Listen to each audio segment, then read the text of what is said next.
Okay, so you know how some places just have a certain feel to them? Yeah. Well, our listener this time pointed us to Beaufort, North Carolina, Mm-hmm.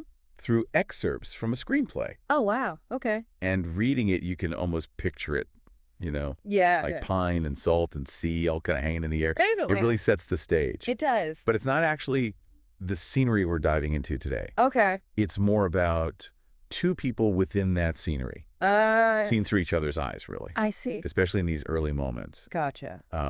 Specifically, we're looking at Jamie Sullivan, Okay. astronomer, actress, believer in God, Wow. and as we'll see, someone who really sparks something in the other person we're focusing on. I'm intrigued. Tell me more. So you shared with us excerpts from the A Walk to Remember screenplay. Yes. And it's such a revealing format, I think, Absolutely. because screenplays give us this almost distilled view of character Yeah. through action and dialogue. And our goal here is to really understand that initial dance between Landon Carter and Jamie Sullivan. Okay. What are those first pushes and pulls? Gotcha. What starts to connect them or even keep them apart in these early scenes? Oh, yeah. That makes sense. All right, so let's start with the introduction to Landon. Okay. It's 1985 at Beaufort High. All right. Okay, just picture it. Big hair, maybe some leg warmers are lurking around somewhere. Uh-huh. And definitely the sound of Van Halen, probably battling it out with some barely recognizable Bruce Springsteen, Oh, yeah. coming from a shiny T-top Camaro. Love it. That's how we meet 18-year-old Landon Carter. Okay. The screenplay describes him as impulsive, sexy, troubled. Hmm. He's the kind of guy who just walks around with this nothing-to-lose vibe. Yeah. Someone who's envied, even a little feared. Mm-hmm. And to really paint that picture, Yeah. the screenplay makes sure we see the beer cans rolling around in the car. Oh, A joint being stubbed out in the ashtray. yeah. This isn't your squeaky clean hero walking in, is it? Not at all. Not at all. It's really interesting how the screenplay immediately establishes Landon's rebellious nature Right. and his position in the school's like social hierarchy, Oh, you know? Yeah. He's clearly part of the in crowd, like Yeah. the popular clique, Yeah. definitely engaged in typical teenage rebellion. Uh-huh. But what's interesting to consider is what might be driving this persona. Right. Is it genuine rebellion, or is there maybe an element of performance there? Like, Yeah. is he consciously cultivating this troubled image, Yeah. you know, maybe to fit in or project a certain kind of power? It's a good question, and that performance plays out pretty quickly with the prank involving Clay, Oh, yeah. who's described as the obese student monitor, Right. and Principal Kelly. I see. It's your classic high school stunt. you know. Yeah. Designed to get a laugh, maybe push some boundaries, Uh-huh. but ultimately pretty low stakes. Right. But it does set the stage for that night Yeah. at the cemetery gate, which feels like our first real look into Landon's established world Gotcha. and his crew. His girlfriend, Belinda, Yeah. who's described as a Richie princess, a bad girl pretender, Okay. and his buddies, Eric and Clay. Mm-hmm. They're all there drinking, smoking, just hanging out, literally in the headlights. Yeah, that cemetery scene is so important, I think, Yeah. for understanding Landon's kind of default setting. Right. It's a world of casual rule breaking, you know? And a Yes. certain amount of cynicism, Uh-huh. a strong emphasis on fitting in with this specific group. Yeah. Even the conversation is so telling. Yeah, what are they talking about? They're debating the merits of going deaf versus numb. What? Like, if you could only choose one to save your life. Oh, wow.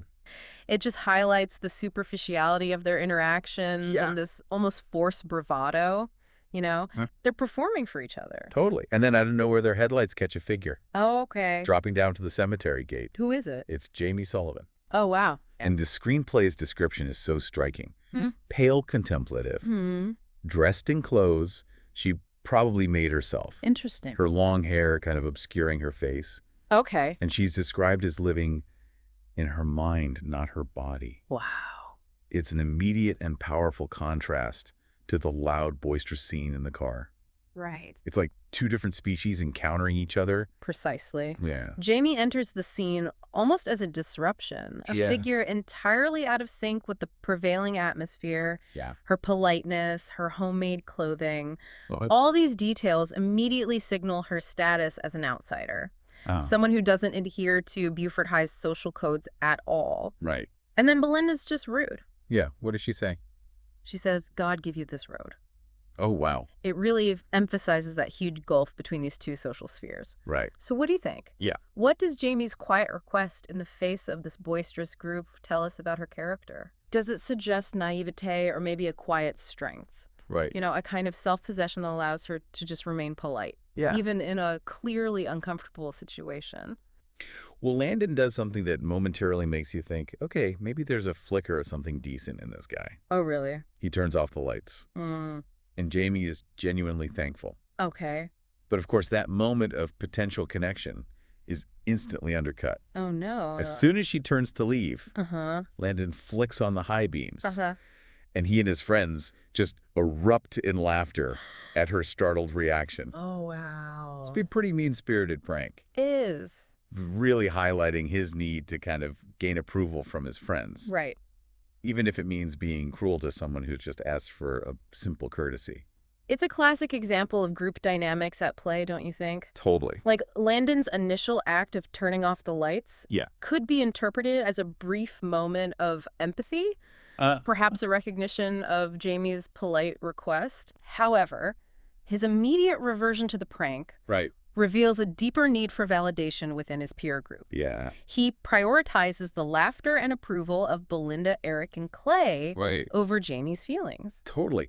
But what's really interesting is Jamie's reaction to being targeted. Yeah. What does she do? The screenplay points out that instead of appearing bullied or upset, Uh-huh. her face shows determination humor even. Wow. This suggests a resilience and inner strength Yeah. that Landon and his friends likely don't anticipate. Yeah, absolutely. And that leads directly to that brilliant mirror incident. Yes. Just when Landon and his crew are back to their jokes, Yeah. a blinding white light flashes through the car. Uh-huh. Landon jumps out to find Jamie sitting back on the fence, holding this large mirror, Oh, wow. reflecting their own headlights right back at them. That is so good. It's unexpected, it's defiant, Yeah. and honestly, it's pretty ingenious. It is. You can almost see Landon's annoyance morphing into this mild respect the screenplay mentions. It's like she's not the easy target they assumed she was. Right. This isn't just a passive victim.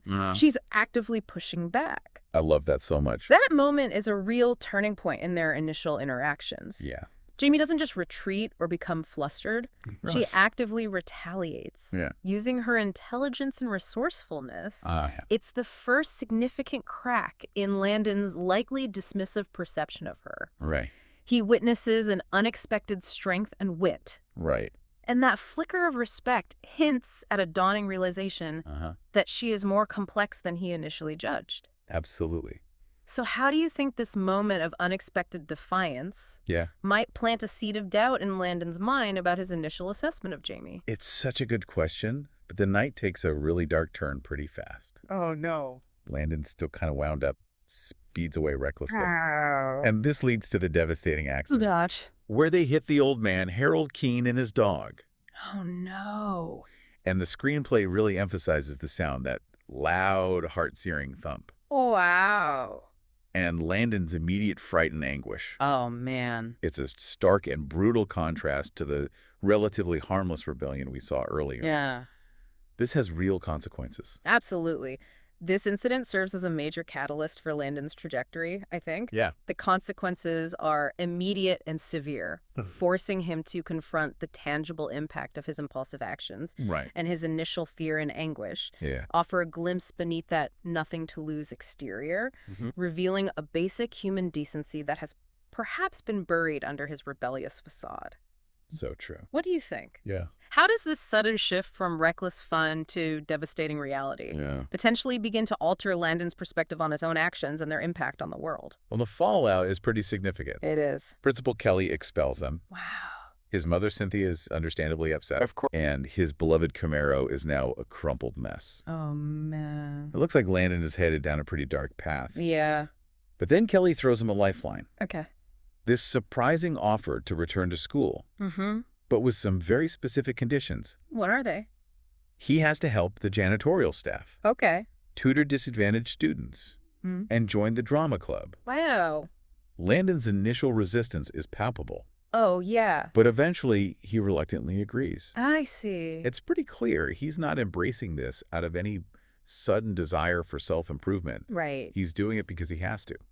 Principal Kelly's conditions are so strategically designed, I think, to force Landon out of his familiar environment and compel him to engage with different aspects of the school community. Yeah.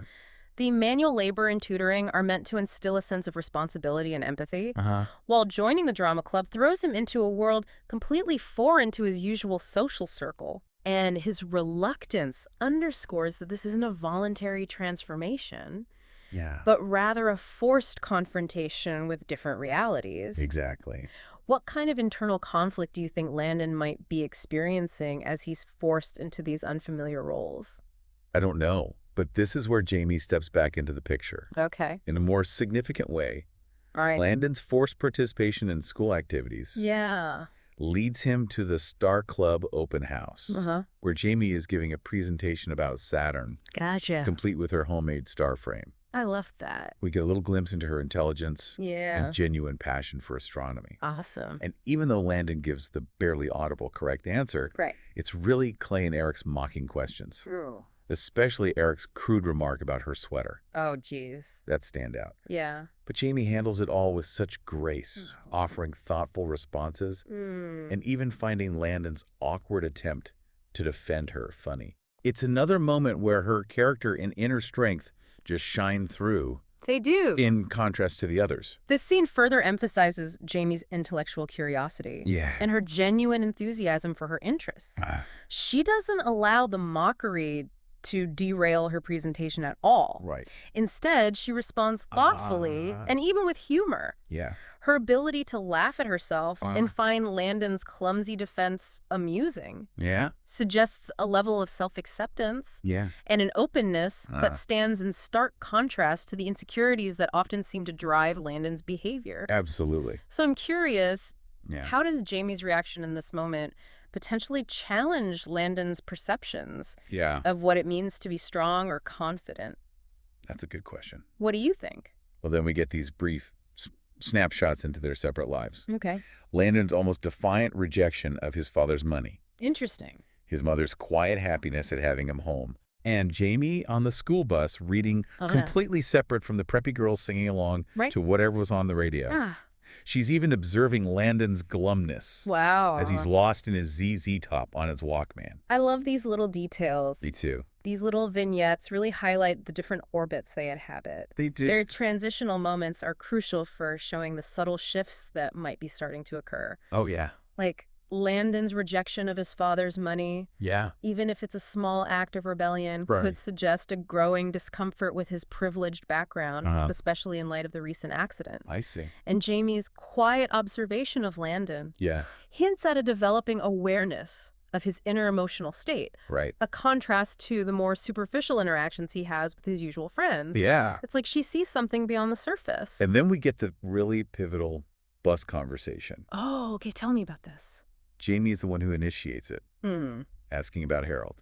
And her immediate statement, "I don't make small talk," just sets the tone for who she is. It does. She offers him advice about tutoring. Okay. Drawing on her own experiences, revealing that books were my world growing up. Wow. But Landon, still clinging to his old persona, responds with a pretty mean-spirited remark. Oh, no. But Jamie's calm but pointed reply about her sweater, her reading habits, and her hair is just fantastic. Oh, really? She then throws the question back at him. What does she ask? About caring what people say. Right. Followed by her incredibly powerful statement, "I'm worrying about other things." Oh, wow. It's clear her priorities are on a completely different plane. They are. And the conversation ends with that absolute mic drop of a retort. What is it? Talking to Landon to trying to explain red to a blind person. That's so good. It's such a defining moment for both of their characters. I bet that bus conversation is undoubtedly a major turning point in their evolving dynamic. Jamie's directness, her willingness to share something personal about her past, and her unflappable responses to Landon's negativity, all showcase a remarkable strength of character. They do? She refuses to be defined or diminished by his superficial judgments and directly challenges him to look beyond his own limited perspective. Absolutely. Her final analogy perfectly encapsulates the fundamental differences in their current worldviews and the immense challenge of bridging that gap. Totally. So what do you think? Yeah. What do you think Landon takes away from this intense exchange, even if he doesn't show it outwardly? So to quickly recap where we are at this early stage, Okay. we've got Landon, this seemingly reckless and privileged teenager Yeah. whose life has been upended by a serious mistake, Mm-hmm. and Jamie, Yeah. this intelligent, compassionate, and outwardly isolated individual Right. who operates entirely outside the typical high school social hierarchy. The contrast in their personalities and their social standing could be more pronounced. Absolutely. But despite these significant differences, Yeah, we do witness those initial, almost accidental moments of connection. we do. Like Jamie's subtle amusement at Landon's awkwardness at the Star Club, Right. Landon's brief flicker of respect after the mirror incident. Yeah. These small moments suggest a potential for understanding Mm-hmm. that lies beneath their initial antagonistic interactions. Right. And importantly, the external forces at play, Yeah. What are they again? the accident, the expulsion principle, Kelly's assigned tasks, Right. are compelling Landon into Jamie's world, Yeah. creating more opportunities for these two very different individuals to engage with each other.